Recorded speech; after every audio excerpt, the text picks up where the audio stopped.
Welcome, welcome, welcome. Hey, welcome to another episode of the Minnesota Left-Handers podcast. Back with you to talk golf, amongst other things, probably. But before we dive into that, I want to chat with you a little bit about our next event. A little bit of reminder about what's upcoming here. September 17th, a righty-lefty four-ball event. This is a best ball event where you'll sign up as a team of two. There'll be payouts to first place, second place, and one random draw. You're probably looking at the flyer on the screen right now. Lots of cool extra games as far as skins, some proxies, longest drive, longest putt, closest to the pin, things like that.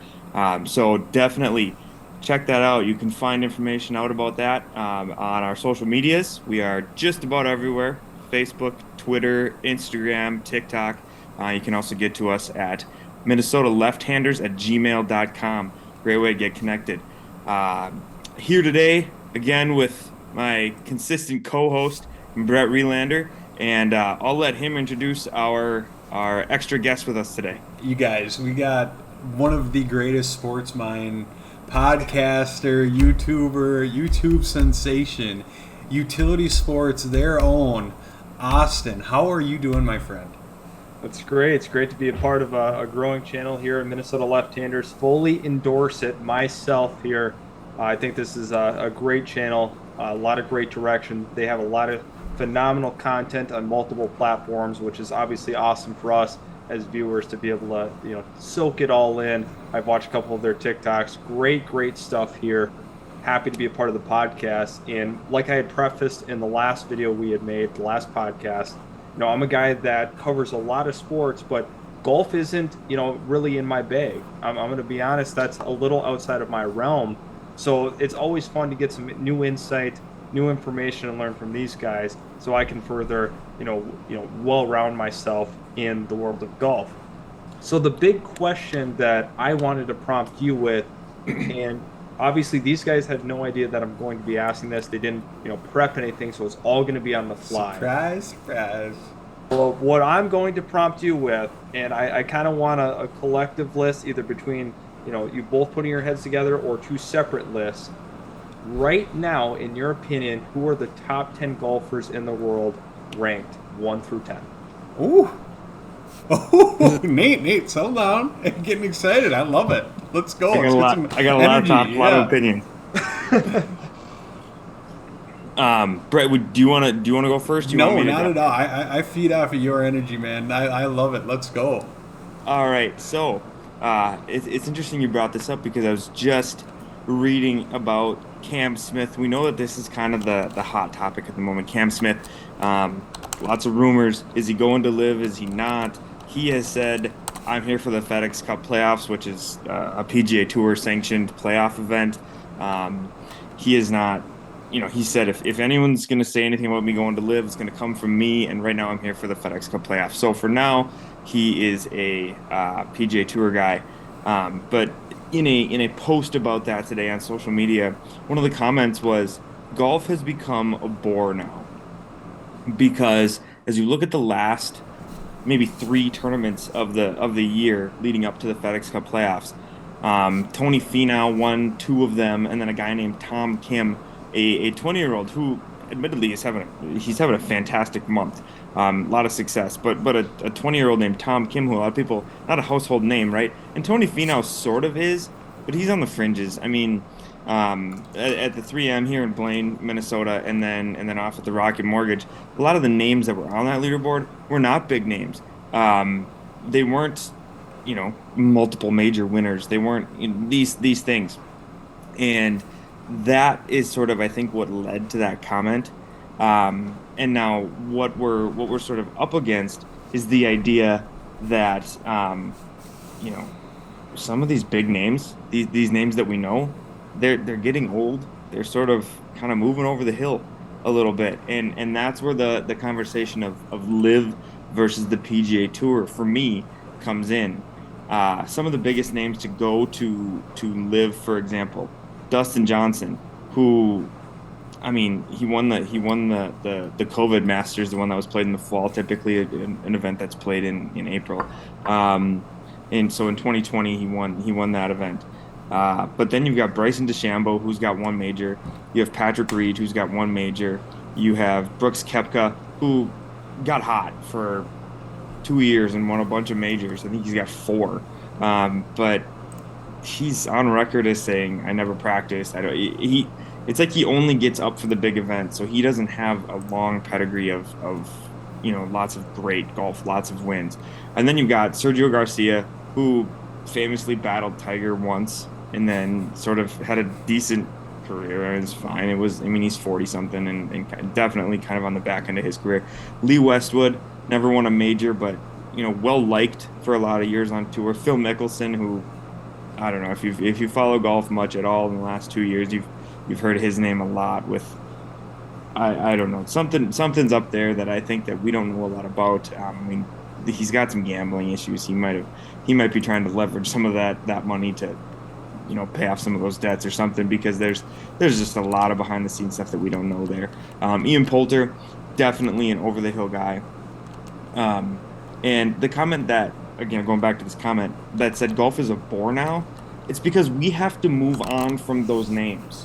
Those were big names in the world of golf.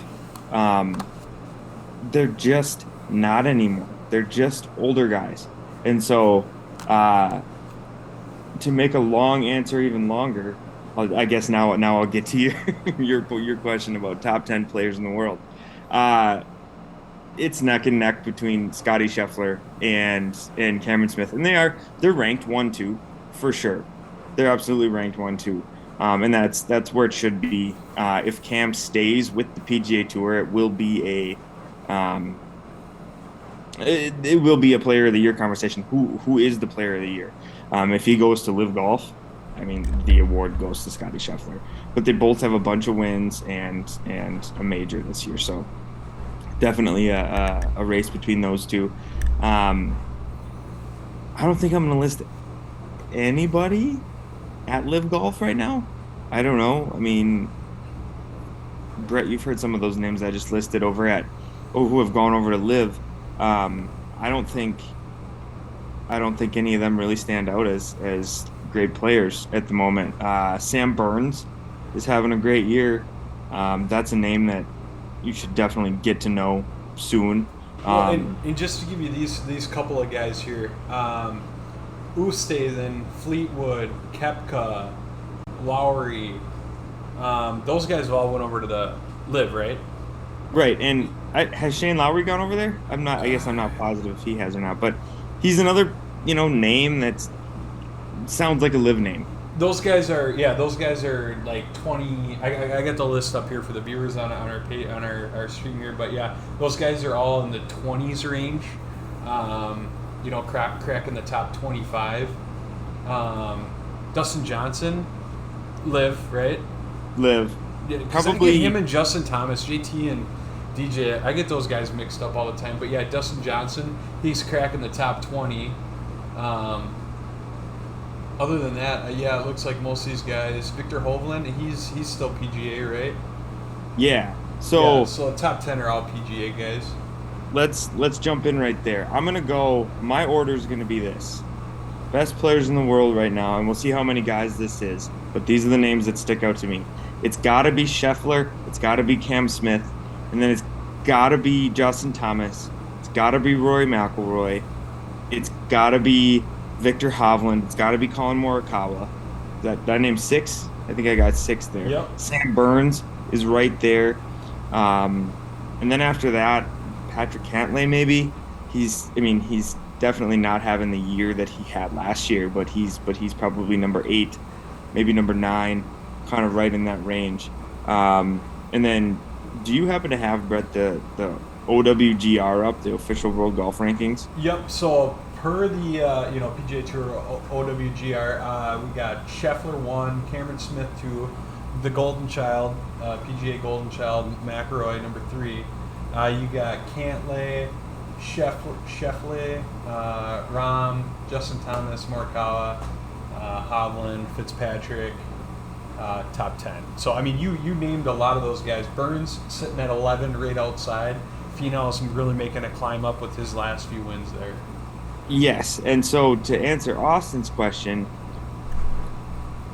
I don't see Xander Schauffele quite being where he's at on the world golf rankings. Yes, that's where his point standings are in John Rahm. I'm putting Sam Burns ahead of that because I think his ceiling is higher right now. I think he's playing better. But I mean that's kind of your list, and interestingly enough, none of them are live guys. So yeah, Austin, that's what I would say at this point. Let me ask you this, Austin. Have you heard of Scott? This isn't a knock on your non-golf knowledge or anything like that. Oh yeah, for sure. But being that you're a more mainstream sport, the three major sports type of guy, is a guy like, do you know a lot about a guy named Scotty Scheffler? I mean, do you know a lot of guy about a Xander Schauffele? Do you know a lot about Colin Morikawa? I mean, these are top 10 PGA Tour guys. Right. So, interestingly enough, I know all of those guys. Xander Schauffele is probably my favorite golfer because the times I did actually watch golf, I enjoyed watching him for whatever reason. So that name definitely sticks out to me. But those other, I do have, Rahm. I've seen him before, and normally, I don't watch golf very much at all, but a lot of those names do stick out. Now, if you were to ask somebody that really has zero vested interest whatsoever, I think golf needs to continue to market their players more and more and make that, create more of a brand if they can. A guy, once again, I don't know where a guy like Ricky Fowler was in terms of actual talent, comparatively speaking. But he was a guy that even a lot of non-golf people knew quite a bit about. When I didn't follow golf at all in any capacity and never, would even look at it on the TV, I knew Fowler. I knew Fowler. I don't know why, but maybe you guys have a better answer for how I would even know his name. Dude, Fowler's the Kirk Cousins, dude. Himself so well.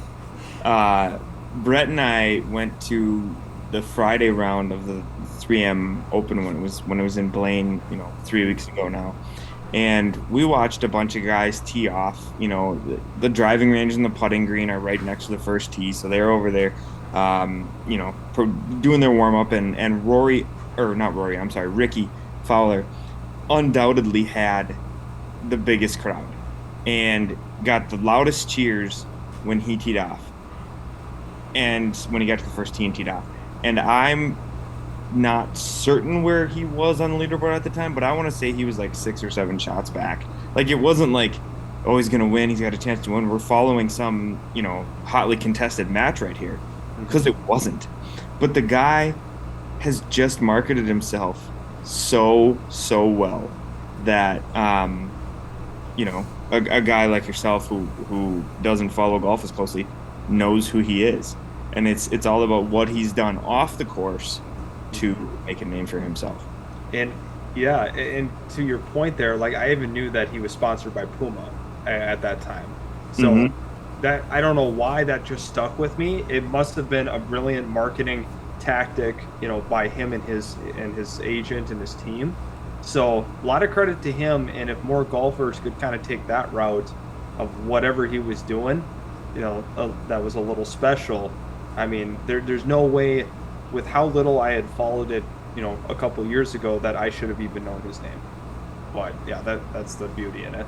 Right. And so when you think of Ricky Fowler and Puma, you probably think of the full orange suit. Oh yeah. Mm-hmm. Yeah, I mean, maybe that's what it was. It was just that. Could be, yeah. He stands out there. This actually, to kind of broaden this out, I think the MLB has this problem as well. I would say it's right there with golf. I think that's an excellent point, because if you look at Mike Trout, he should be universally recognized as Mike Trout. But people that don't watch baseball should know who Mike Trout is still. A lot of people don't. So I'll let you kind of feedback off of that point, but you're spot on with that analysis of the MLB having that same branding issue. he was going to be my example, him and Aaron Judge. Um, because when you look at, if I was to say to just about anybody out there, sports fans or not, even most, maybe we'll say fringe sports fans. If you say LeBron James, people can put a face to that name. They can kind of see it in their mind's eye. If you say Tom Brady, people know what that guy looks like. You know what I mean? Because those two sports, basketball and football, have marketed their stars so well. I'm not kidding you. I could bump into Mike Trout on the street and not know it's him. I don't know what he looks like. I happen to know what Aaron Judge looks like, but I'm kind of like I'm decently invested in sports. That I do think baseball, much like you're saying with golf, needs to market their stars better. They golf obviously like hit the jackpot with Tiger. I mean, I'd heard at one point that next to Jesus, he was the most recognizable figure. Like if people saw a picture, they were like, "Oh, that's Jesus, and that's Tiger Woods." So like people just knew who he was. But since then, I don't think they've done quite the job that they need to. Yeah, I think that's a great point. That's a great point. So let me, kind of transition a little bit from that. So who are your guys' top three favorite golfers right now? You guys can, I don't know, Brett, if you want to lead with this one. Top three golfers. I got a soft spot, and Nate, you know this, for Ricky Fowler. The guy is just living in his own shadow, and I hope he does so well. I do. He's got to be my number three. On top of that, Cameron Smith, he's got that mullet, that good look right now. I mean, I love that. The guy, Australian, all that fun stuff too. In between Tony Finau, I like the guy until the 3 a.m. Open, dude. I walked up to him, I took a nice video. I was like, "Hey, Tony, any advice for us bogey golfers?" And the guy just shunned me, dude. Stared at his feet and walked off into the sunset. And I was like, "Are you kidding me right now? You can't just, hey, hey, hit him straight, just throw out a one-liner to me." The guy just totally shot me down. So yeah. I mean, he gave you a smirk. He gave you a smirk. I should post that video on our TikTok. It's pretty embarrassing. It's bad. It's bad. It wasn't even worthy putting on there because I was like, "Oh wow, this guy's all business, man." And he went on to win, so the 3M. So Right, he was locked in. You can't blame the guy if he's Yeah. super locked in. when Jordan Spieth had his up and coming, I really liked him. It was pretty cool. I was really hoping that he was going to take the Tiger Woods image and really make some out of that, but the guy just lost his putter and couldn't find it. So I don't know. Cameron Smith, he's one of my favorite guys. Ricky Fowler, he'll always have a little soft spot in my heart. But after watching Scotty win the Masters, I kind of liked him. That guy was pretty modest, huh? He's always smiling. What's with that? Yeah, nothing seems to shake him. But yeah, that's probably top three: Scotty, Cameron, and go figure the two of them be on the top. But yeah, I think Ricky Fowler's drags down my average. So my average guys fall right in that 20 rank, with Ricky bringing them down. For me, unquestionably, it's Tiger Woods is my like. So I'm gonna leave him out of this because if you want to say like right now, Right? players, Yeah, that's what that's saying. I don't even talk to you. But it's unquestionably Max Homa, number one, with a bullet. Like no debate on this at all. Max he's got 3 wins on tour. He is number 36-ish in the world, 34 maybe. But man, he's a good interview. He is willing to go and he had his own podcast. He was a co-host with Shane Bacon for a long time while he was like winning tournaments. And he's just so open and talks about his struggles and talks about his successes, and he just is. He's really relatable. He's really personable, and I can appreciate that. About a guy who is really a burgeoning superstar. Like he really could be that. So Without a doubt, he's my number one. Kyle Rory's frustrating because I want him to win majors, Rory McIlroy. No. But his no, hold on. His just bluntness, the fact that he feels the need to take the ownership to be the person to speak out against Liv. He is, after the Ryder Cup, he was like in tears. He's like, I'm done with this. I'm gonna start winning. I need to take ownership of this team, of this squad. I need to be that person for the European sort of contingent of players, for the European team here. I need to be that guy. So Rory's probably my number two. And I don't know, maybe Will Zalatoris, because I just want to see that guy win. Him and his size 28 waist. Like, he's just a twig. But, man, he shows up at majors. And he had a good story. He had a good story coming into the Masters, wasn't it, right?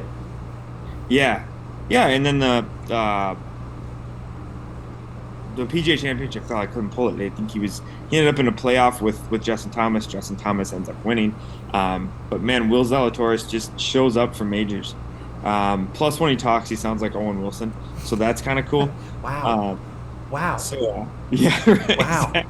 Exactly. So for me, it's those three, but literally head and shoulders more than anyone else for me, it's Max Homa.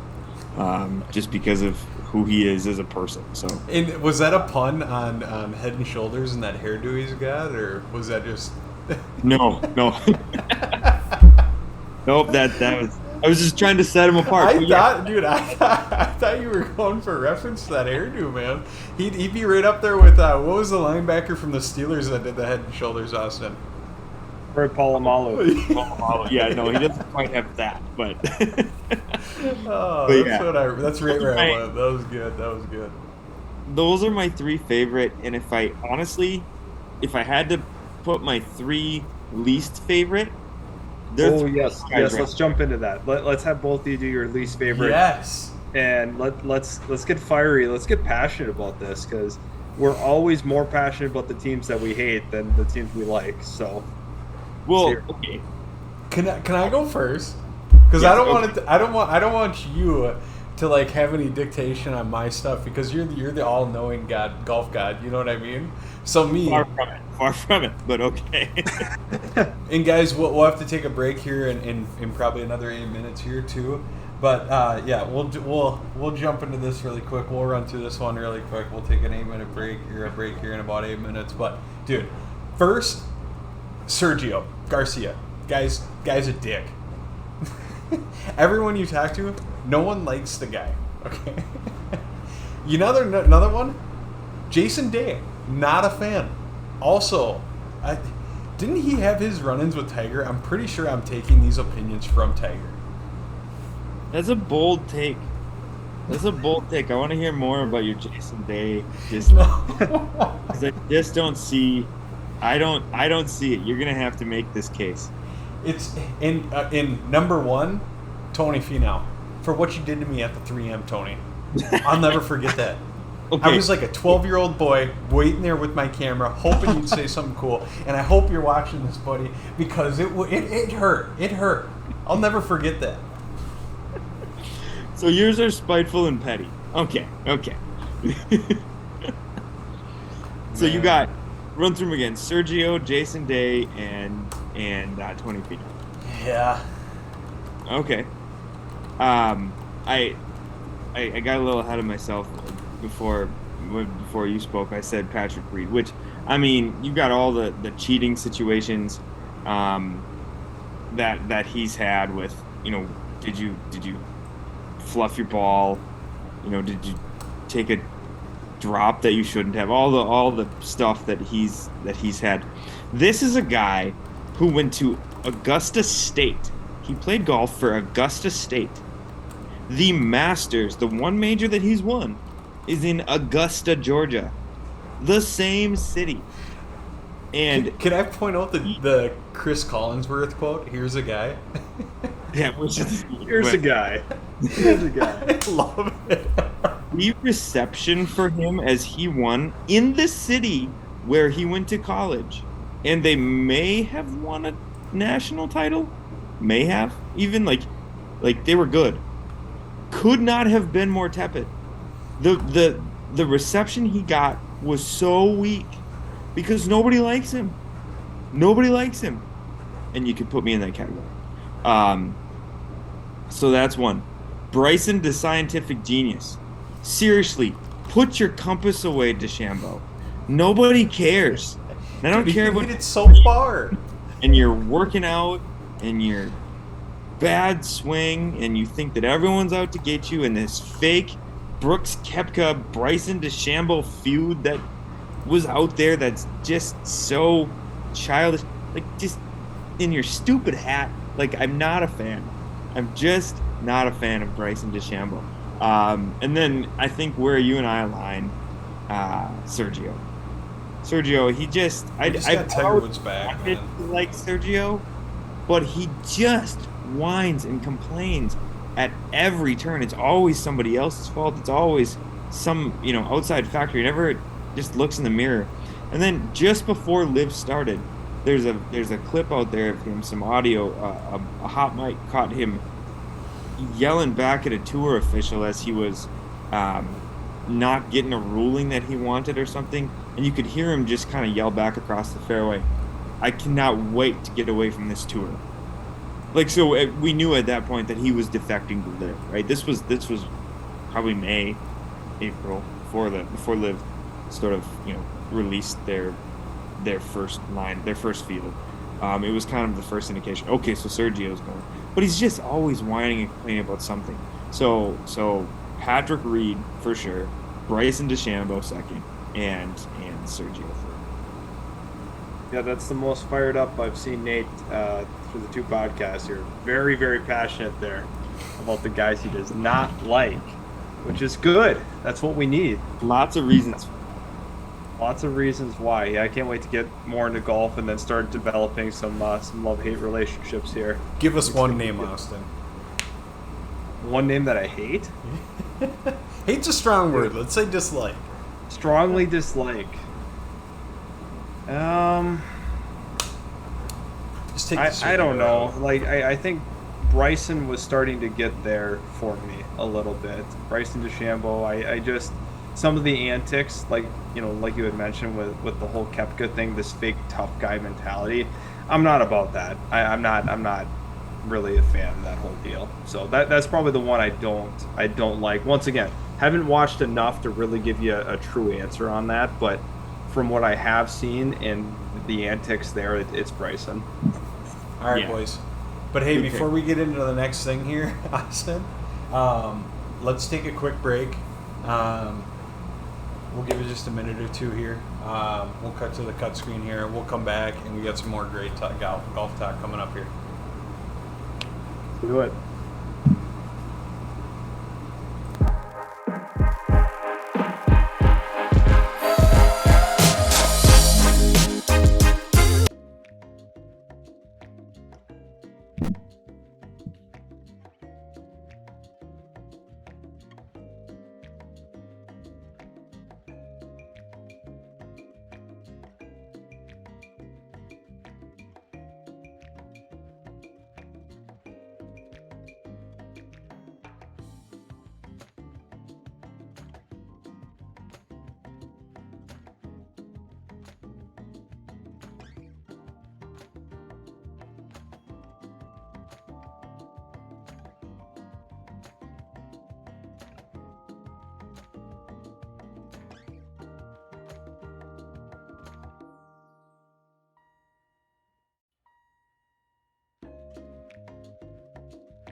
right, guys. Thanks for the quick break there, and we're back here. Just chatting a little bit more about golf, all the stuff going on, and everything great and whatnot. It looks like we might be losing Austin a little bit here, but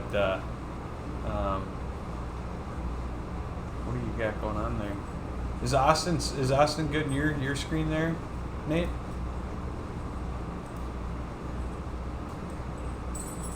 All right, there we go. I got you fixed. We're good. It's all a learning progress here. It's learning. All right, we're doing all right.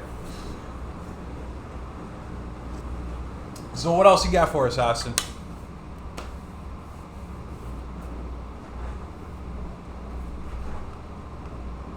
World, they kind of compiled a collective list there. We went through your guys' favorite players, least favorite players. Now, I guess the next question is, what event is your favorite to watch? I think maybe that's something we should get into here. Brett, you want to take this first? Or I'll go first. I mean, it's the Masters. The patrons, the fresh cut grass. Everything is just so picture perfect there. And when I think of golf, I think of the Masters. I think of someone, just Tiger hitting these unbelievable shots. Eamon's corner. Just all this crazy stuff about golf. The caddies wearing the full head white or head to toe white uniforms there. I mean, it's red on Sunday. And another thing, St. Andrews. What is that? 18 coming along the water, just coming up to that big crowd there. I mean, that's another big one that stands out to me. But for sure the Masters. That's one event every single year that I make sure absolutely not to miss. I mean, I got that on my computer while we're at work. I'm watching that on the computer live and everything, and following leaderboards. It's just great. So yeah, for me, it's definitely the Masters. And in Nate, you can't take that. You got to take something else. You're really putting yourself out there with your work habits out on podcast. You're gonna hear this or whatever, but you want to keep that one a little quieter. You gotta work and watch golf at the same time, right? No. So the Masters is coming out of winter as we are in the first couple weeks of April there. Here in Minnesota, it's the flowers blooming, the grass is, like you're saying, it's just perfectly green. The first major, people are getting. I'm with you 100%. I'm there. However, have you ever watched the Ryder Cup? My goodness, that's number one for me. Favorite event to watch. That is good. That is a good one. Because it's for more than just the player himself. It's for your country, man. You get some of these, and we're fortunate in this very small way to grow up with social media, because we know that social media can be an absolute cesspool if used improperly. But one of the great things about it is you get sort of this first-hand view. People are posting, who are at these events, posting what it's like there.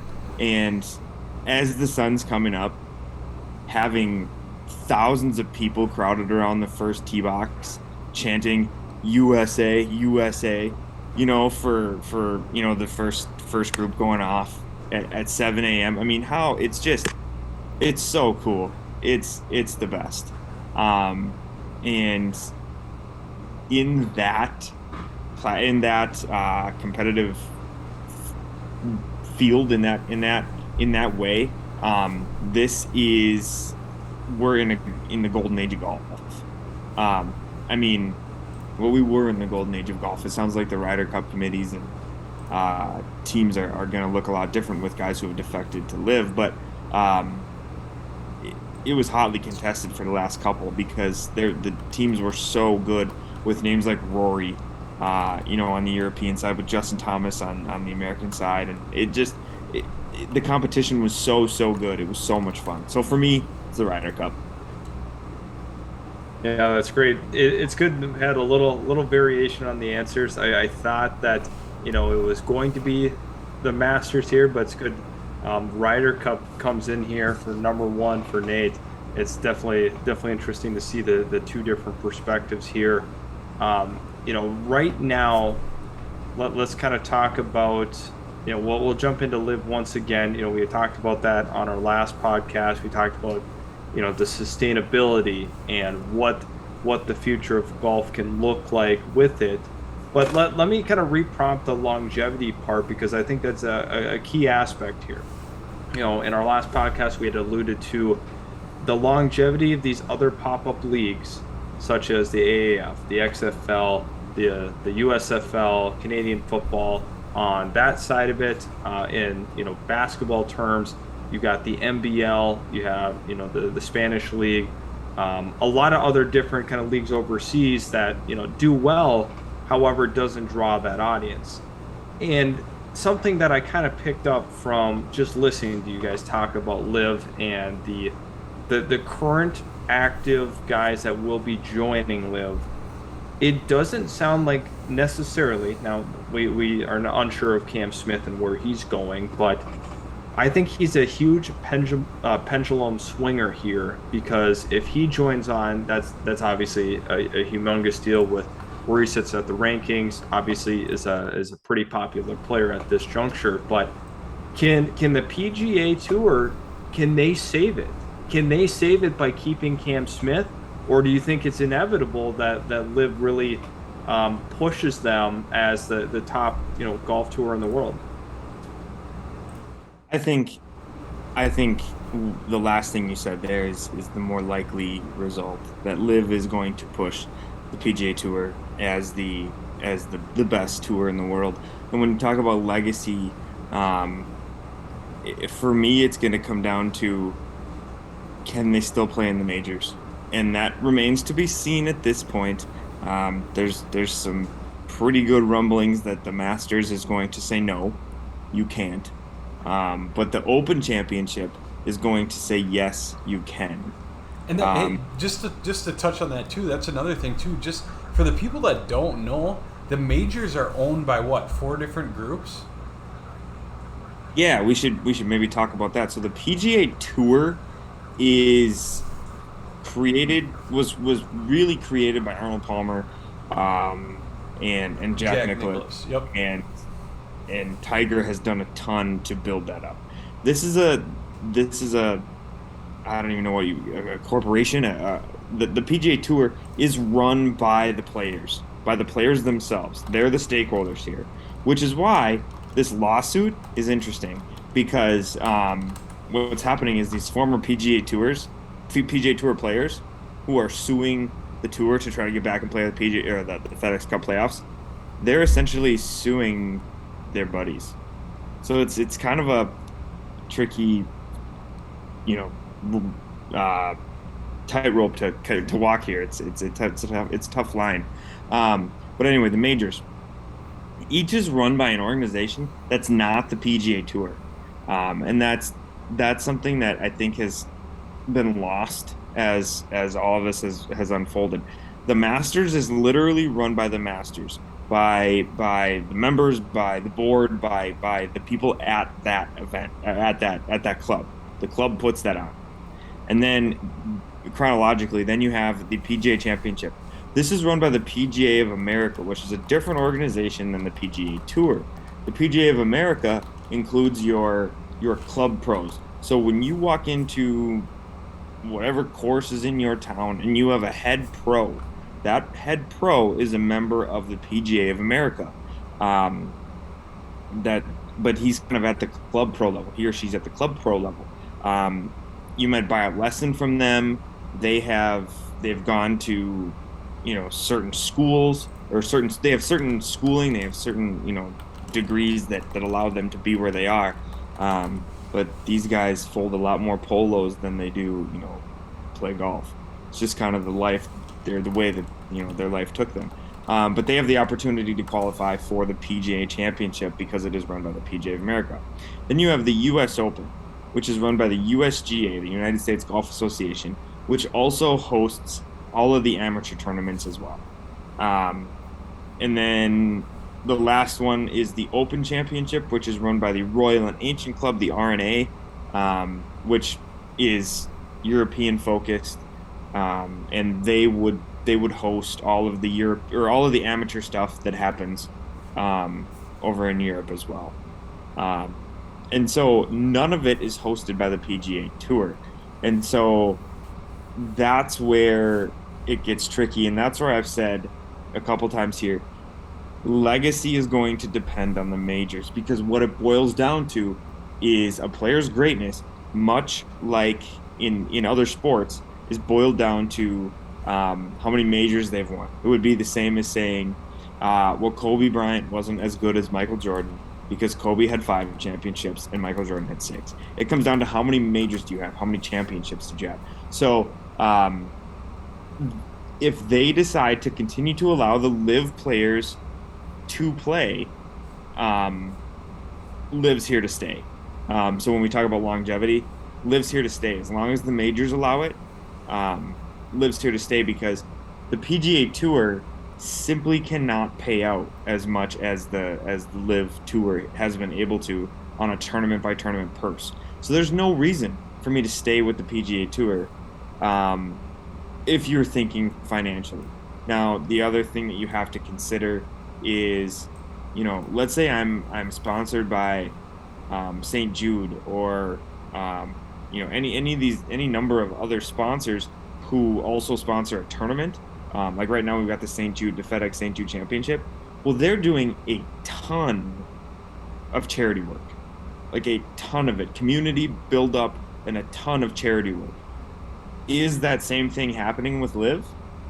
I'm starting to see that it's beginning to, but I mean, if you want to look at the humanitarian efforts as well, you might stay with the PGA Tour, but there's something to be said for, on the same week, when a guy on the live side wins 4.7 million, and a guy on the PGA Tour side, he wins 1.2 million. Well, a large part of me, money talks, and a large part of me says, go to live. And we talked about that with the PGA Tour. They just upped the ante on winnings. The top 10 guys get another $1 million on top of what they were getting previously. So, I mean, having the live around is really pushing more money for these guys too. And on that, just talking about those majors a little bit, the Masters have had each one of these majors has their own set of rules on who gets to play at these majors. So the Masters let certain types of people in, as well as like the U.S. Open or the other majors out there. So just to kind of give you a brief thing, I got it up on the screen here. So like with the Masters here, that it's qualifications for Masters invitation here. I mean, you got the current Latin American amateur champion, blah blah, all that kind of stuff. The winners of Players Championship in the last 2 years. But so this is what's interesting right here. So the first 12 players, including ties in previous year's Masters tournaments, the first 4 players, including ties in the previous U.S. Open. But on the bottom here, you get the first 4 players, including ties in the previous year's PGA Championship. So now, if these majors wanted to, they could still incorporate live guys, but incorporate them as the top 4 in their rankings, not inviting some of these guys that have won in past years. Because the Phil Mickelson's like, listen, you guys, I've won the Masters this many times. You're not letting me play at the Masters because I have won that enough times to where I'm invited every time until I basically retire. I mean, some of these guys that went over to the Live are using that type of leverage on these majors to say, hey, we've earned our keep to go here, to be in this Masters. We've done a lot for the game, as well as you guys, to earn our spot here to be a part of the Masters. So I mean, that's it's something that the Masters have changed their rules. They can change them again if they want to, but that's to be seen, and that's going to be a big deciding factor, like we're talking about in the LIV Golf.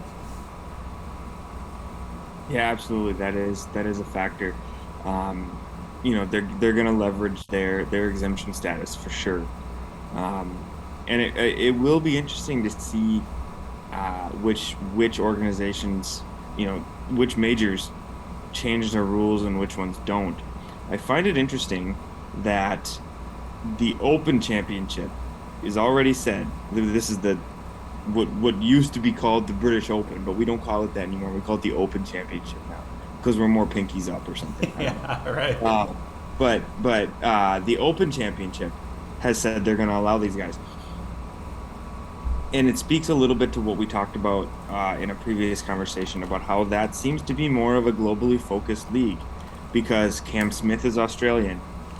There's also been rumors of Hideki Matsuyama and Adam Scott. Adam Scott's also Australian, and Hideki, I'm drawing a blank.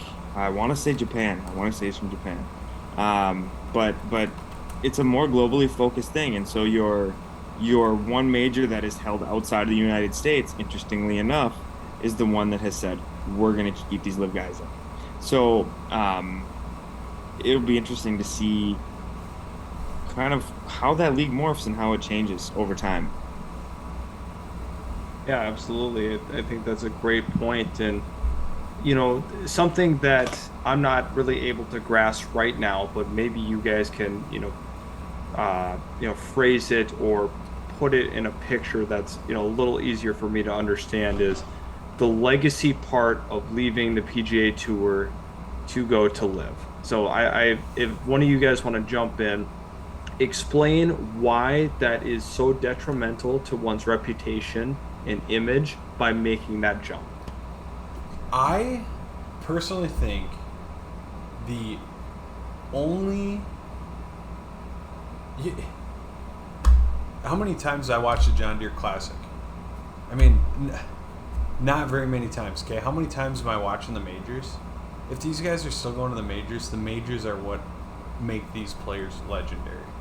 If these guys can still play in the majors, that's what's going to make these guys legendary. Going over to play a different tour, I mean, the PGA Tour, the LIV Tour, I don't care if you're playing in Mexico or Bermuda or Saudi Arabia or wherever you're playing. I mean, it's I've never been to these places, but I love the majors. The majors are the big things that matter to me, so. And to add on to that, your question is good, Austin, because there hasn't been a great argument made for that yet.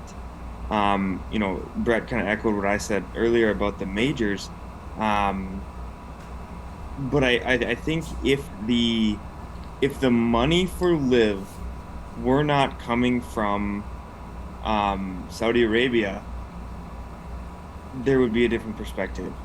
But there's been all of these grumblings about human rights and this is blood money and all of this stuff, that it's not landing very favorably amongst a lot of people. The blood money, dude. Okay, so here's what I gotta say about the blood money, the whole Saudi Arabia 9/11 thing, right? You're not gonna sit here and tell me everyone in Saudi Arabia are bad people. Not everyone in Saudi Arabia is terrorists. The United States government, not to get too political, even the PGA Tour, they do things with the Saudis for advertising, marketing, and many things amongst that. I mean, I don't even want to get political with it, but to sit there and say that, hey, these guys are terrorists, but yeah, we buy oil from these guys, you know what I mean? It's just a whole different conversation. So to generalize all Saudi Arabians as terrorists in one instance, that's my opinion. Right. It's tricky because it seems to place them below us, and since we've opened the political door, I'm gonna step right through it.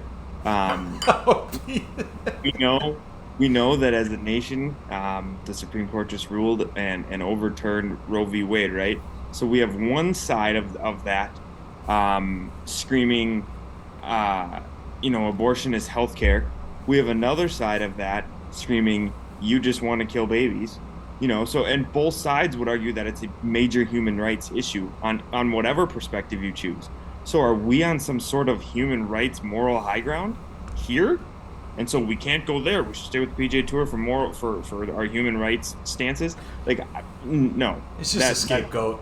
That seems scapegoatish to me, but it's the only answer that seems to be given, as far as why should I stay with the PGA Tour? Why should I not go to Live? For me, I think, Austin, it comes down to the charity work that's done in the cities and where the tour lands. What kind of work is being done in Minneapolis when the 3M Open comes here? What kind of work is being done in where are they playing right now? TPC Southwind. My gosh, I'm drawing a blank. But what kind of work is St. Jude doing there? What kind of charity work is happening Memphis. there? Memphis, my gosh, thank you. And that's where you need to really stand behind your tour if you feel strongly about that side of it as well. Because business is money and money is business. And so if that's what you're in for, go to Live. I think that's fine. And I don't know. Like, this is where it gets tricky. You've asked a good question that our little upstart podcast is having just as much trouble answering as the ESPN people, the Golf Channel people, anyone who talks about golf. They're having just as hard of a time as we are trying to quantify this answer. Yeah, no, it's a tough one, and it's one that's not very clear. Just because, like you guys had mentioned, there's a lot of unknown with Live still. It's a very new thing. Where do they stand? Like you had mentioned, all the charity work that's being done. A lot of that infrastructure. Let's keep in mind how long the PGA Tour has been going. Live has to establish itself. The PGA Tour wasn't all there for those things right away. I guarantee you that. It takes time to establish a base and what to do, what's right, and how you should handle certain situations. How much should you be giving back to the community? It takes time to develop these things, like any business. Absolutely. You have to look at it from that point of view. It's going to take some time, and hopefully they're doing it for the right reasons. Obviously, number one of why Live started is the money aspect of it. But once again, it's going to take a while to turn some profits too. So they're putting a heavy investment to get it going, which is smart in the idea that, like the XFL and the USFL, there was minimal financial commitment overall, comparatively speaking, that was put into that league.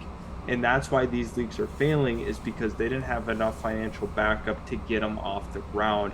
Why? Because you're not pulling any of the recognizable names from the collegiate level, through the actual NFL to make that work. People don't want to really necessarily come and watch, the Memphis Express, take on the Orlando Apollos and, watch that game not knowing any of the players. The teams that were successful in drawing crowds were teams like the Birmingham Iron that had Trent Richardson. Why? Because he was a top 5 pick in the draft and was a household name. People turn on the TV, myself included, because the names of these players and the likeness of these players drive leagues, and that's why they did it right in what they're doing, paying for, like you had said, the name brand guys that might not necessarily be at the peak of their careers. However, we're getting guys that are well marketed already, well established. Therefore, you can make some of those conversions for even the casual fans. If you would build the league strictly on guys, that just came out of college, they're no-name guys. They might be more talented. However, where are they at in terms of national recognition? That's how you drive it. People's eyeballs drive, league growth overall, supplemented with the young talent, and that's how you can create a successful supplemental league. Give me some Johnny Manziel and some Team Tebow out there. I'll be a viewer all day long. Let's go. Right, absolutely. Right. Yeah, and Another thing to be said about that is you have this big group of guys. Okay, they're all getting together. They're all out there doing the same thing. They love golf. I mean, are you gonna punish a guy that's taking more money to play the game that he loves? I would push back on that. All right, I love it. Oh, yes. Let's get some disagreements here. Let's go. Dustin Johnson straight up said, "I want to play less golf." Yeah, love it. And so I'm not sure that the guy loves golf. I think The guy plays it 24/7 nonstop since the time he was out of the womb. He was born with a putter in his hand and a Pro V1 in his other hand, and the guy's been playing golf ever since then. And you're gonna call him out for saying, "Hey, maybe I want to play Friday through Sunday instead of Thursday through Sunday, and not go from Bermuda to Mexico to Florida." No, they only have to play 8 events. They don't have to play nearly as many events as PGA Tour guys do. Right. And that's what he wants. He wants to play less golf. I think Dustin Johnson would rather, he's probably busy at home. Read into that what you will. Anyway, likes to deep sea fish. I know that. I just think he's got other interests. I think that there's other things happening for him in his case, and I'd really. A lot of guys have said I'm in this to play less golf, which is one of the reasons that I worry about the legacy and the longevity of this tour. Because how do you build a sustainable tour around guys who want to play less golf? I couldn't imagine being Tom Brady. Looking at Tom Brady, if he was to say, I don't have the fire for it that I think maybe I. 16 weeks and they play one game a week. Oh, yeah, but you're going to take away all the film study and all the practice? He can do that with this kid still sitting next to him. Am I going to be out on the golf course putting a 20-footer with Case standing next to me going, "Hey, buddy, put down the flag stick. There's people behind us waiting." I don't think that's how it happened. I'm pretty sure family. I've seen some pretty wild videos of Tom Brady getting kisses from his kid while he's getting a massage. I don't know. I don't think Giselle's allowed in the film room. But I don't know. I don't think that's one of my big problems with LIV is that I don't know that it's sustainable from that perspective. Too many guys have said, "I'm here to play less golf," and I just don't think that you build a tour around guys who that's their mindset. And real quick on that too, so LIV Tour, those guys are just starting. Okay, you talk about donations, time for that stuff. The NFL is damn near a monopoly. I mean, with Roger Goodell deciding who gets this suspension, who gets that suspension. I mean, we brought this up earlier. To have Deshaun Watson get suspended 6 games, who decided that? Him, And then you got Calvin Ridley that gets suspended an entire year for gambling on a team that he wasn't even playing for. Like, who is this guy? Can I also toss out Ray Rice? Remember the elevator with the girlfriend? Kareem Hunt. That was Kareem Hunt, wasn't it? No, they both were. They both were right by an elevator. Hunt was in the hallway. I think Ray Rice was by an elevator. And they both, I think, Ray Rice, I think, got 2 games. Is that right? I can look it up here really quick, but yeah, keep going. Okay, so we're going to work under that assumption while I make the rest of my point and you confirm or deny it. Tom Brady also deflated footballs and got 2 games, I think. Now, Ray Rice, you can do what Ray Rice did. 2 games, and get the same penalty that Tom Brady did for deflating footballs. I think we need to readdress our consistency here. This sucks. I mean, Austin had to take a phone call clearly, but I mean, we're just getting into the football aspect here, and the guy just... But in our previous conversation, he made the same point. They don't have any consistency. They don't have any, if you do this, it's this amount of games. If you do this, it's this amount of games. You cannot equate what Ray Rice did to Tom Brady deflating footballs. You can't equate them, and they did when they gave them both 2 games. Yeah, hey, assaulting someone is the same as deflating some footballs. You cheated. You hit a Crazy. woman. It's, hey, you know what?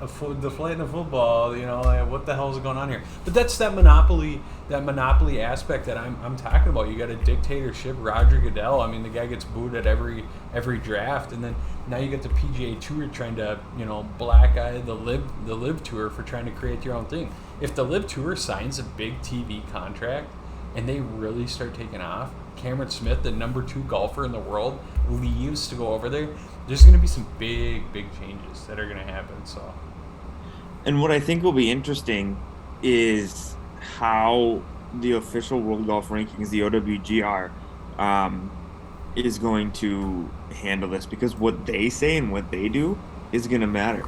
Because he's the number 2 player in the world right now based on their algorithms and their understanding of what makes the number 2 player in the world. If they decide to not recognize this tour, which they might not, because part of what goes into that is that they are 4-day tournaments, 72-hole tournaments, right? These are 3-day, 54-hole tournaments. They don't meet the standards that the World Golf Ranking uses. And so you might see for a while Cameron Smith drop like a rock in the World Golf Rankings. He's number 2 right now, but he could drop like a rock because he's not playing in sanctioned events. Liv needs to get that sorted out, and if they don't, that same problem is going to affect these guys' eligibility for I can't speak. English teacher. For these majors, because that ranking plays into your ability to participate in these tournaments, aside from, of course, the exemptions that are in place. Let's say, in 5 years, Cameron Smith, because of his Open Championship exemptions, he's in for 5 years. But let's say in 6 years from now, he's fallen, and now his exemptions are up. He doesn't have the OWGR to fall back on now, and that's a problem. And so Liv needs to get that figured out. But I think they're already doing that because they're getting some backing from the Asian Tour and upping their events and doing some of the things that are required to meet the stipulations put forth by the OWGR. Let's play some what ifs. What if the PGA Tour just tanks because of all this, dude? It very well could. It could very well be a developmental tour. You know who's not going to be hurting from this? The majors. If they decide to kick these guys out, that might hurt them a little bit. They keep these guys in, they're not going to hurt at all. They got the PGA behind them saying, hey, we need you guys to say, hey, these guys can't come. You know what I mean? And same with, like, you talk about some of the other tours out there, the European Tour, the Asian Tour, or the what's the other one over there? The European Tour is the DP World Tour now. But you have PGA Tour Latin America, you have PGA Tour Canada. I mean, there's a whole bunch What's one over? Anyways, yeah. So having all these different tours over there, the Asian Pacific Amateur, the Latin American Amateur. So having all these tours, I mean, these guys aren't going to be hurting from these guys going to Live. It's just the PGA Tour. Mm-hmm. Right, and so now let's take this a step farther and look at Jay Monahan, the commissioner of the PGA Tour. One, are you telling me that you didn't see this coming from a mile away? You're the commissioner of the PGA Tour. You had intel. You knew that this was coming. This should not have blindsided him the way that it did. He seems like wholly unprepared to handle this situation. And that, one, is a problem. And two, to your point about elevated events and more money going to the winners of those events in 2024 when that schedule change happens. If I'm a guy who's on the fence about going to Live, that information is not going to keep me on the PGA Tour. My only thought there is, wait a minute, you had all this money and you were just keeping it? You didn't want to pay it out. You didn't want to pay it back to us? Screw you then, I'm going to live. That could be the mindset too. The irritation of, oh, now we have more Oh money yeah, for yeah, exactly. when there's a competitor, when there's a threat. I don't know. Like that's frustrating. Um, for me as a fan, I'm irritated by it. I can't imagine being a player. So that's going to factor into this as well. This thing runs pretty deep, and it'll be interesting to see how it all pans out. All right. Um, So yeah, I know hey, we're a little short on time. yeah, so yeah, we'll run into another break here. We'll get a hold of Austin here and see if he's coming back. But we'll come back and we're gonna finish off this podcast with some football talk. That's Austin over at Utility Sports kind of thing. Um, Football, basketball, baseball. I mean, this guy his knowledge of these sports is just unbeknownst to that of my own and maybe yourself. So maybe we'll get some football talk in, get some drafts coming up, talk to him a little bit about that. But yeah, let's take a quick break. I'm going to use the little kids room here, maybe get myself another drink, and we'll be right back to finish it off with that. Sound good? All right.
so I don't know where these guys went.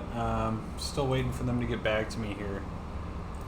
But instead of keeping people waiting, I thought I'd hop on here and just kind of do a little one-on-one questions and stuff like that.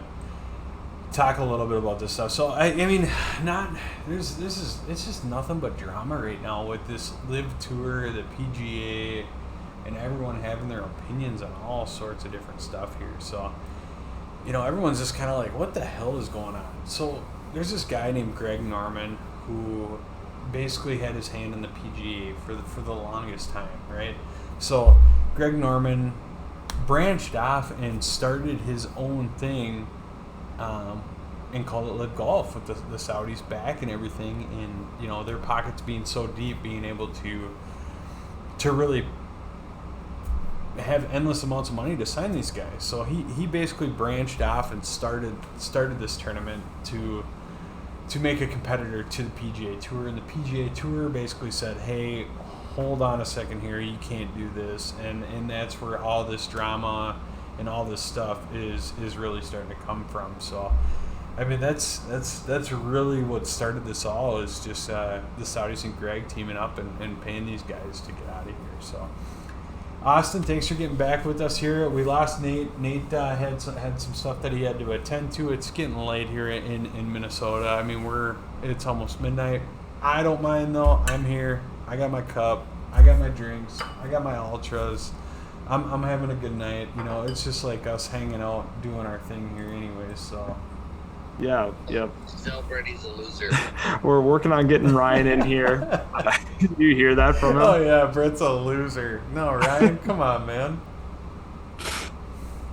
I got a lot to say. He's got a lot to say and a lot to cover in this little time here that we got. So hey, I could do this for another 2 hours. I don't know about you guys, but I'm just chilling, having some beers, having a good time. You got a couple ultras to go through here. Yeah, I'm gonna go get myself another one.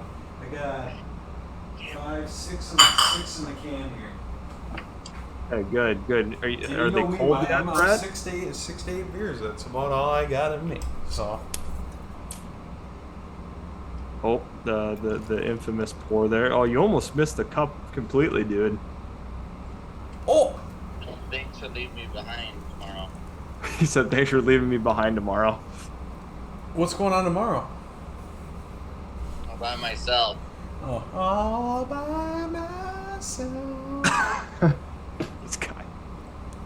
Yeah, me and Austin are gonna be at the Sunken Ship, pounding some brewhas, chasing some single ladies.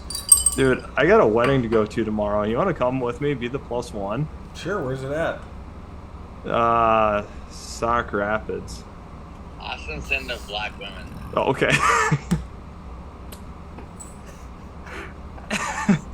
Ryan, we're live here, so No, we are live. We got a live you studio gotta be audience. careful. That's awesome. So Are you really trying to get him in here? I'm working on it, man. Because on his phone, dude, he would hit get on the Zoom app and it would spin and it would stop. So what that's telling me is there's an incorrect password or something that is not allowing that download process to happen. Alright, I got my computer up, boss. Okay, yeah. Can you show me? Is it a Mac? Yes, it is. Yeah. Okay, so go to the can you go to the App Store icon there? So Brett, you take hold of the show here, do a little solo. I'm gonna get Ryan going. Okay, yeah, I'll just get back into more some talking with what the heck's going on with the whole Live Tour, PGA Tour, all that fun stuff. So a lot of these guys won't leave the PGA Tour based off of the legacy that they have to uphold. So I mean, obviously the biggest name in golf, Tiger Woods. The guy is. So listen to this. The guy is, has probably made $500 million over his career, and these guys. So Tiger Woods over his career $1 billion, right? So this guy has made a killing over the life of his career in golf, and he's been in golf since the 90s. So I mean, to have that kind of he was the face of the PGA Tour. He made golf. Golf wouldn't be what it is, in my opinion, today, had it not been for him. But the Live Tour approached Tiger Woods and offered him a decent change of money. So okay, so I got it pulled up here. Let me switch to the screen here so you can see this. So Tiger Woods, let's back up here. Tiger Woods, his career has reached a net worth of $1 billion. $1 billion. So in my mind, I can't even, I can picture 1 million, 2 million, 3 million, $10 million in my head on what I was able to do with that. But you start getting into these fictional numbers that I couldn't even fathom on what we could do. $100 million, I don't even know what I'd do with that. So Tiger Woods, throughout his career, which started in the 90s, reached $1 billion as a net worth today. So you do that math in that amount of time, okay? The Live Golf offered him $700 to $8 million, $200 million shy of what he has made his entire career, okay? So in my mind, there gets to be a point where you have made so much money that money is I mean, is it irrelevant? I don't know. So he gets to this point where he's at, $1 billion in his net worth. And someone approaches him to almost double the amount of money in an instant, like that. And the guy looks at him and says, hey, I got $1 billion. I got a legacy to protect. I'm not interested. It's how I mean, what do you take the extra $1 billion and give it to someone? I mean, I couldn't. It's just such a large amount. I can't even grasp how big of an amount that is. I mean, like I said, $10 million, $11 million. You know what I mean? I can kind of understand what that kind of money would do to me. I could understand. Yeah. You could generational live off of that. My kids would be set off of that type of money. I can't imagine just having that amount of money available to you. So for Liv to come up and approach a guy like that and say, hey, here's this much money that took you 30 years to make, we'll double it in the blink of an eye. And for him to not take it, I mean, the guy's living a legacy. He doesn't need the money. The guy's got the money. It's coming. So Phil, I mean, he's got all the money. Well, maybe not. He gambled a lot of his money away. So it's he probably needed the money a little bit more than some of the other guys. So, but the Live Tour is landing a lot of big names, and there's no denying that. And I think it's simple. Why are these guys leaving the PGA Tour to go over to Live? It's money. And a lot of people not make fun, but think otherwise of Live Tours because, they're terrorists, they're giving these guys endless money, they're going to buy all these players, and that's what's going to happen, and then it's going to fail, and they're going to come back to the PGA Tour, and they're going to be suspended indefinitely. But I think there's more to it. So these guys are putting a large investment into something that once they land a TV contract and start making some decent money, and they can start donating some money and showing what these guys really are, I honestly think it could be something. And having the second-ranked golfer Cameron Smith want to join this and tell Cameron Percy that supposedly that he might be leaving, the second-ranked golfer. I mean, that's a big loss for the PGA Tour to lose something like that. And the PGA Tour, they do have a lot of money, but it's nothing compared to the Saudis. So the Saudis, I mean, they got something like $500-600 billion at their expense to oil money, just to throw at this, where you got the PGA Tour that's playing with peanuts compared to these guys. So throwing $200 million at Phil Mickelson, $125 million at Justin Johnson, and just saying, not a big deal. I mean, and I still can't put into, figure what is 125 million to Justin Johnson out of 500 billion. I mean, is that amount of money, 125 million out of 600 billion? Is that a lot of money? I don't. How much of, is that like an eighth, a 16th? You know what I mean? It's just such a large amount of money that, a person like myself can't even fathom compared to a $10 million. A $10 million, I can understand. So this is where you're lying to the crowd, because that amount of money you're speaking on, you find that tucked in your couch cushion.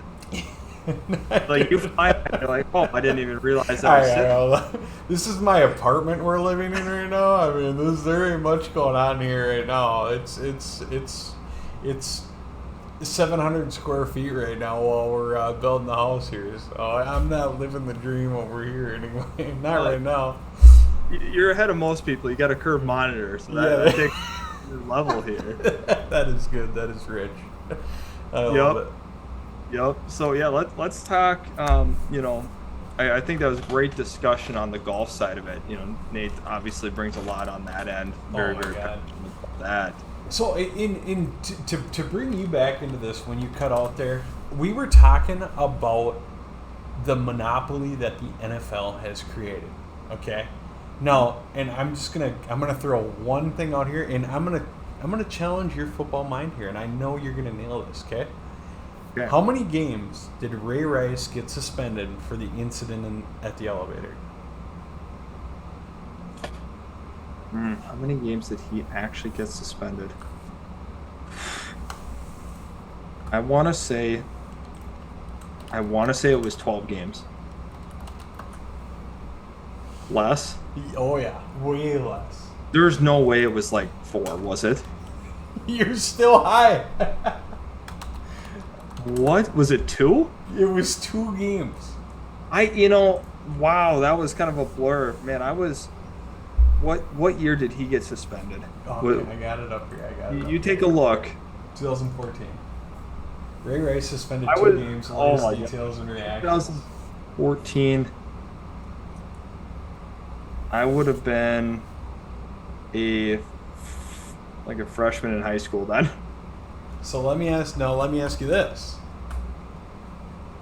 How many games was Kareem Hunt suspended? I want to say it was 6. 8. 8. Okay. 8 games. Yep.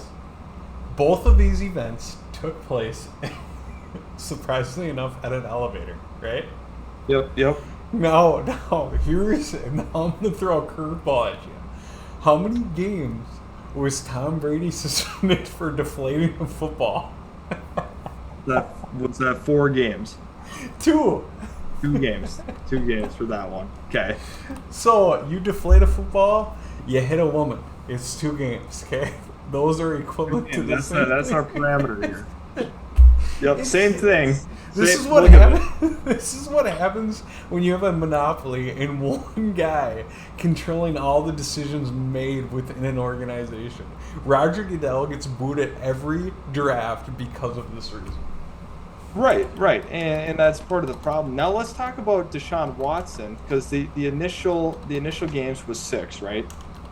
That he was supposed to be suspended. So that was they hired somebody outside of the NFL to go ahead and make that executive decision.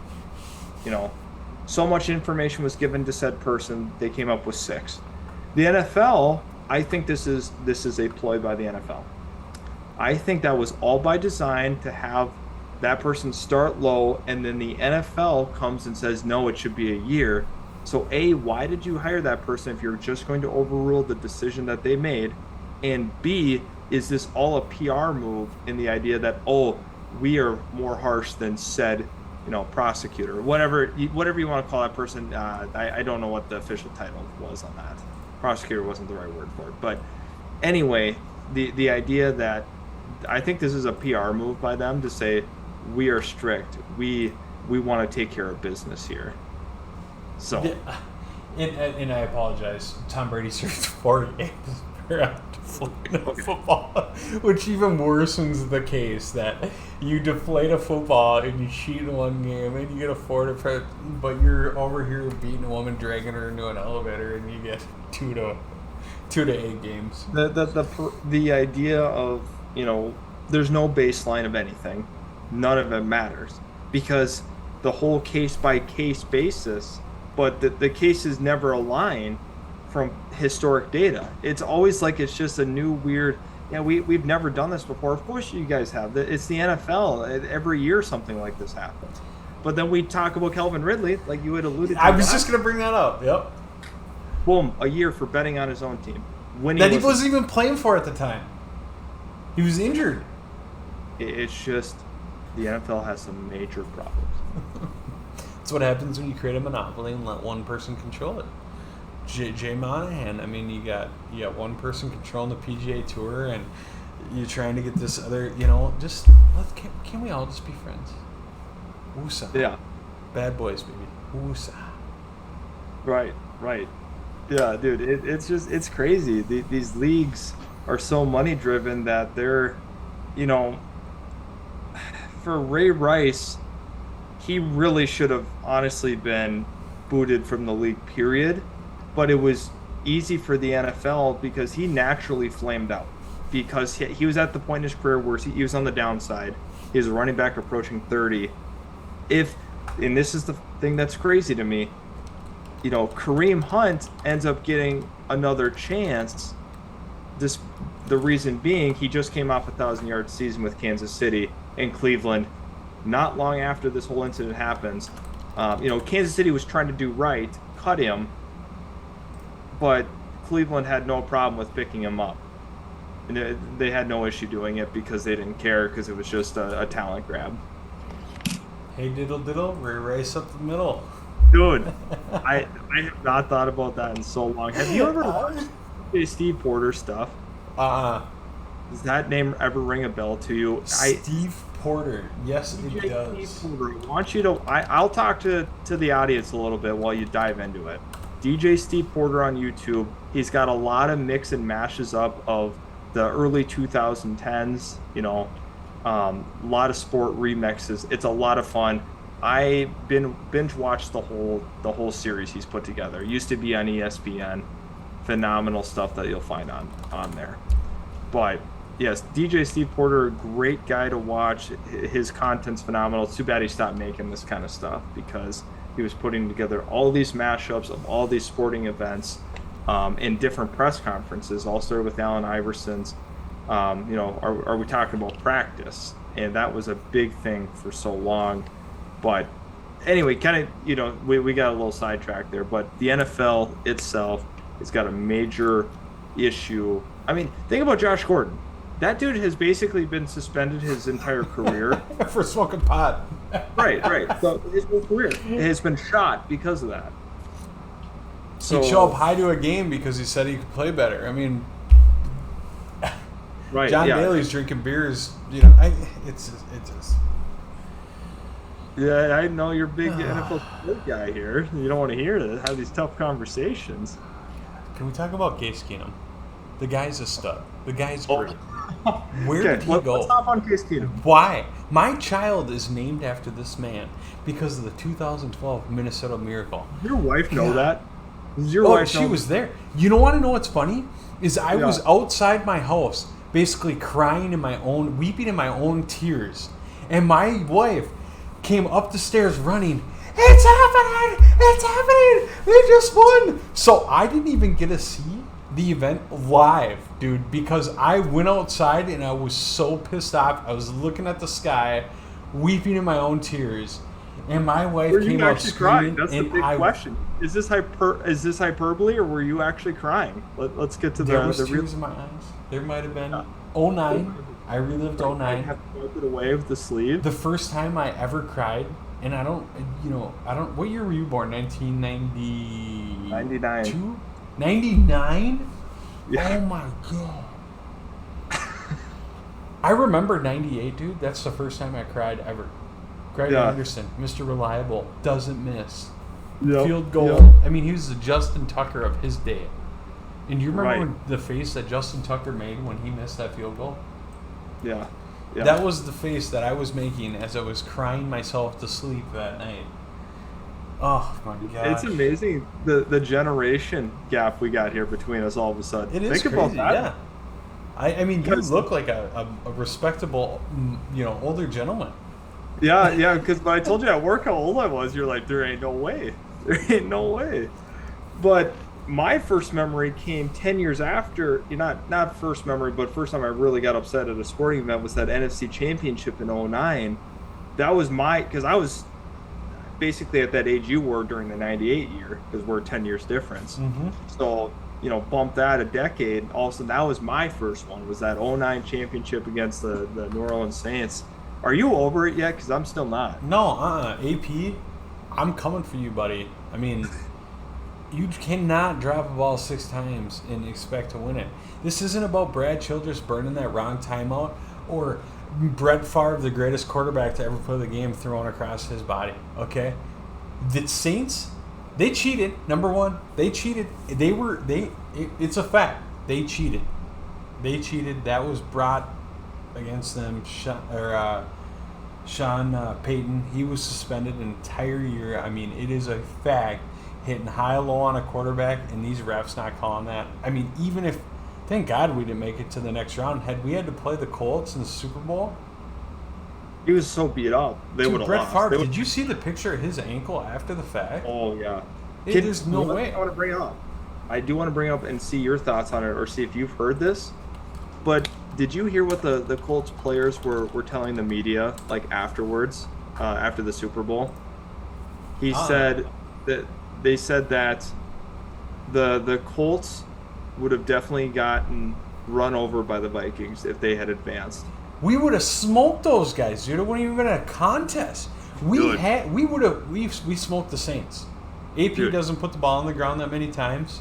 It's no winning contest. that game. We win But that game every it comes day. out of turnovers, though, Turnovers decide a game, yeah. Listen to this. So I just Googled this.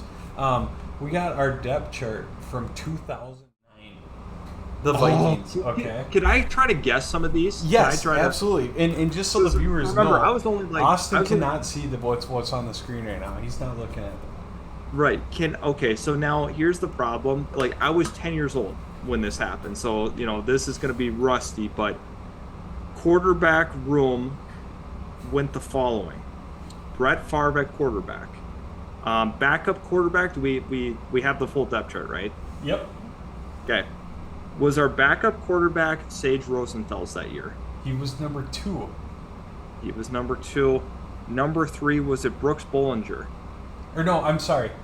Sage Rosenfels was our number 3. You're missing one guy in between that. We only had 3 quarterbacks. Was it Tavares Jackson? Yes, he was our backup. And mind you, can I bring up one more thing? I gotta full screen this right now. I'm looking at you right now. Did you know Tavares Jackson is a Super Bowl winner? With Seattle. And he did throw a pass in a Super Bowl with Seattle, dude. Dude. Guy's Dude, dead now, R.I.P. ain't he? Tavares Jackson, though, for real. Guy's dead now. But yeah, back to it. JT did get himself a Super Bowl ring. Not with the Vikings as much Not as with the Vikings, of Brad course. Childress loved the guy. Alright, so yeah. Okay, running back room.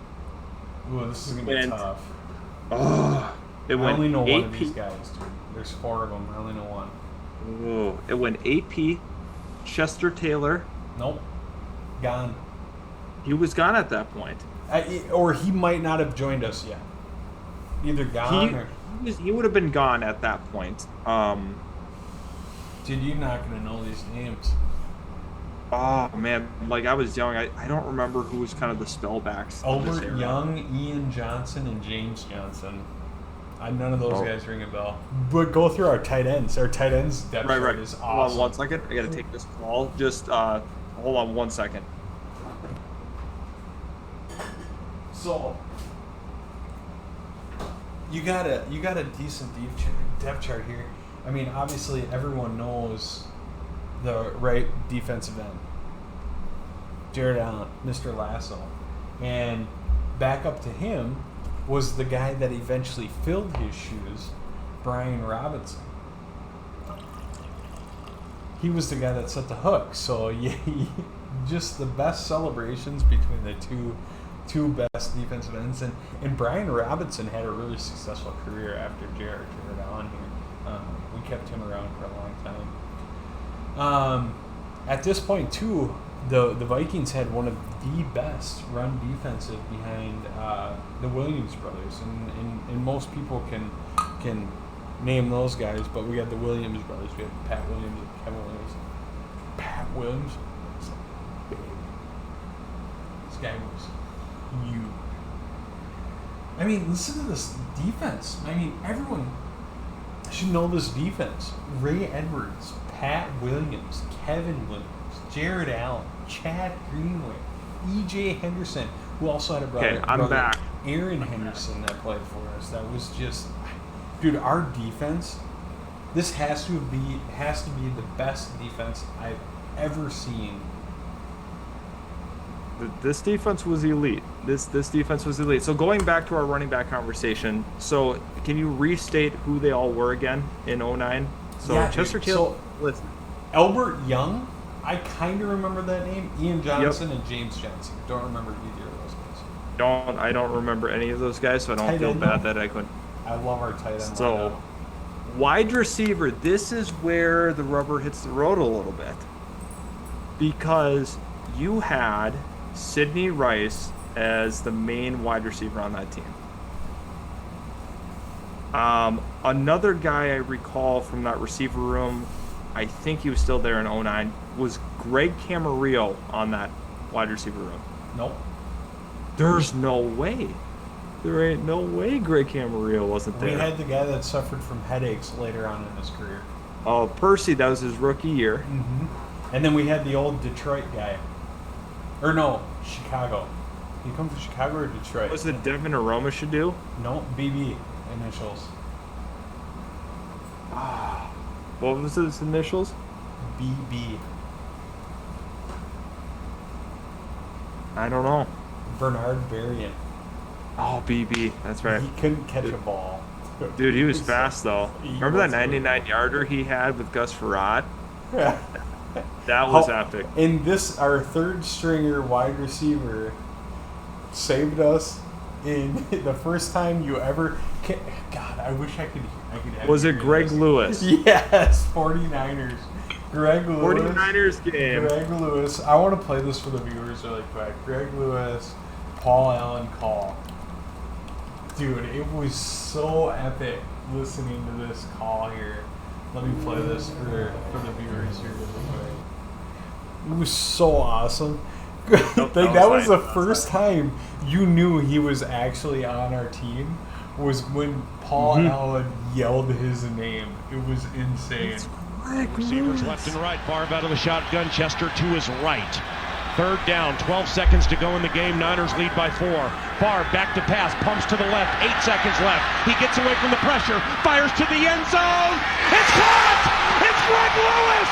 Touchdown! Oh my heavens! Greg Lewis! Welcome to Minnesota! Oh my heavens! Greg Lewis's first catch has given the Minnesota Vikings an improbable victory! Yeah. That celebration might be better than the Minneapolis Miracle. Dude, it was good. That game was crazy. Now, moving on to that tight end room, if I'm not mistaken, that consisted of Visante Shenko. Mr. Big Wang. Yup. Jim Kleinsasser. Right? Yes, dude. All reliable. And now this is a stretch. Is it Jeff Dugan to complete the trifecta? Yep, but there's a fourth guy. My Myles Garrett. God. Myles Skull. Garrett. That was pretty damn good, man. All right, let me ask you this, though. I want you to name the defensive line of 09. I'm going to go Jared Allen, Easy. Kevin Williams, Pat Williams, Yep. Ray Edwards. Yep, nailed it. Ray Edwards was the big one there. He was phenomenal. Linebacking core.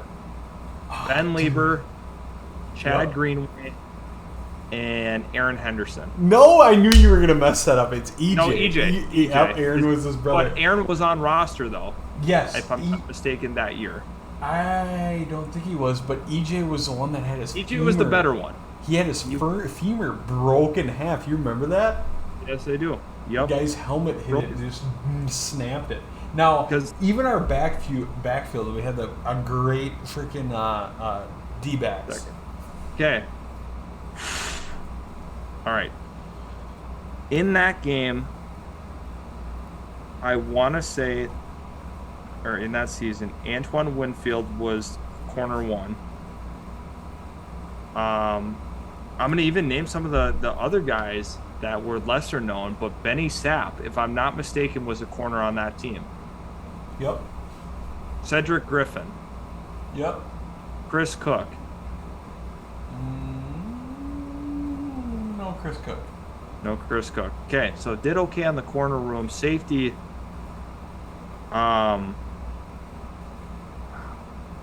was Mediu Williams on this team? Yes. So that one I had to really go deep in my bag for that. He was dirty. I just opened up my filing cabinet and found that fucking bro. Mediu Williams, other safety was was Sharper on roster, or was he No. in? He might have been in New Orleans at that time. I can't remember. Antoine Winfield, Tyrell Johnson, Medeo Williams, Cedric Griffin. And then you had Asher Allen, Hussein Abdullah. Abdullah played quite a bit. Abdullah, Asher Allen. I remember that crew. That crew. Now, let's get into the kicker punter. If I'm not mistaken, that went Ryan Longwell, Yep. and then the punter was Chris This Cluey. is easy because we, being homers that we are, the half-ass morning show. What did they call him on the show? They called him Chris. It was some like Dungeon and Dragons game. Chris. Yeah. I don't remember what they used to What the hell call. was his nickname? It was good. Yeah.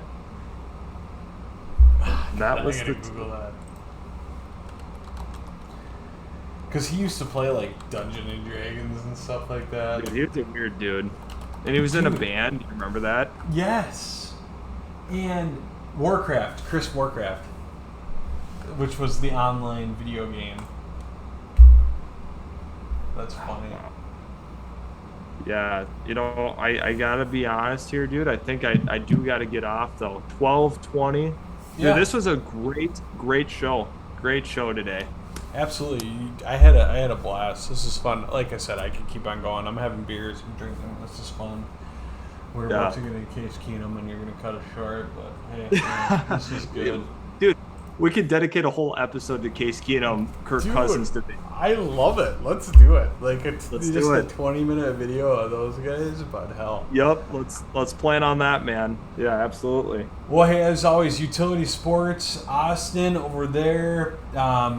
Thank you so much for joining me and Nate today and just having a good time and a good night on a Friday night here. I appreciate your time as always, and thank you for taking your time to be a part of something that we got so small. You guys get over, like, subscribe, check out Utility Sports. It's great information, first to know. I mean, these guys already got videos out about stuff that was happening tonight in the preseason game. These guys are great for all your baseball, NBA, football needs, on top of some of the other stuff that they got going on. I mean, you guys even cover some WNBA stuff, so make sure you get over there, like, subscribe, follow. These guys are great, very great-minded people, so I appreciate you guys coming out and joining this with us. Yeah, absolutely. Thanks for having us. Yeah. Hey, sir, you have a good night, and we will see you next time, all right? All right, you take care, man. Thanks, buddy.